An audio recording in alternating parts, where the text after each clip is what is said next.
All right, welcome back. We're starting the work week with some active weather for us. A winter storm is on the way. A lot of us seeing rain right now, but that's going to change because a cold front is on the way. So that rain will turn to snow in valleys, and then we're going to be talking about banding even through tomorrow morning. So that all means reduced visibility under some of those bands, and we're looking at wind. Visibility could be down to a mile or less tonight and tomorrow morning. So there's going to be some pretty hazardous driving out there, especially across the divide.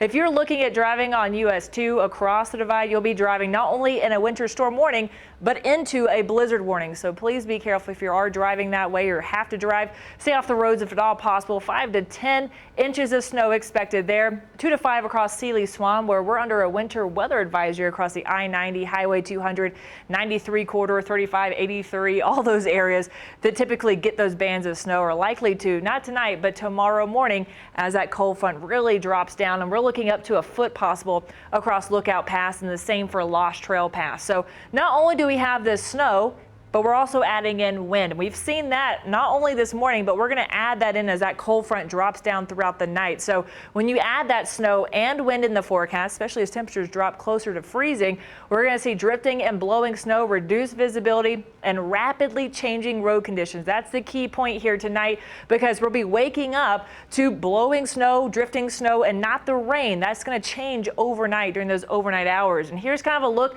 at what's going on precipitation-wise and wind gusts wise right now. So we've got the snow kind of holding up about 5,500 feet and above. That's mountains, passes, those kind of areas. Now tonight, that's all going to change. All these areas that are green, that's the rain, going to change more to those darker blues, which is heavier snow, as this, I like to call it a troublemaker, this cold front is going to move in, and that's where we're going to see those rapidly changing road conditions, visibility, you name it. It's all going to change tonight as that drops down through western Montana. So right now we have mostly calm conditions in Missoula. Again, 12-mile-per-hour gusts in Kalispell. We're going to see that turn to closer to 30, 40-mile-per-hour gusts tonight as that cold front drops down. And right now, even in passes, again, we're still seeing that wet, heavy snow, the slush, those very dangerous driving conditions, not only across Lookout Pass, where chains are now required, but also Lolo, where snow has slowly started adding up on the cam there. And a lot of those areas, if you are driving into Idaho, check those road conditions, because parts of US 12 are closed tonight because of avalanche concerns. So a lot of snow piling up, not only roads, but obviously our webcams as well.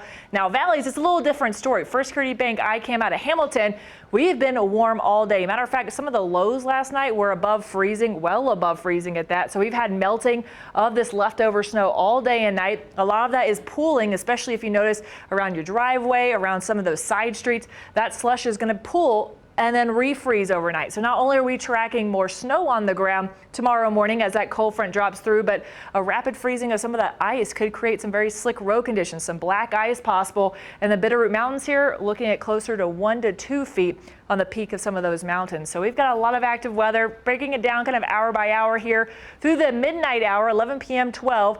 That's when that cold front starts dropping through. You notice there, drier air starts to move into the northwest. Most of the snow moves out, but there are banding possibilities behind this cold front. So you see a lot less of the green, actually no green in the forecast here as we drop below freezing overnight tomorrow morning. Here are those bands. We all are very familiar with them in west central and southwest Montana. Those bands set up in the early morning hours, dumping a lot of snow, reducing visibility, and that's going to be the issue through tomorrow morning. So we're not done with the snow yet. It's going to still be snowing tomorrow morning as we hit 35 tomorrow afternoon, dropping those 20s and teens these next few nights. So it will be pretty chilly out there. We'll be up at 34 degrees in Hamilton tomorrow. We'll be the last ones to see the snow move out of our forecast. And in Kalispell, 37 with snow, and then we finally start drying out by the midweek point. All right.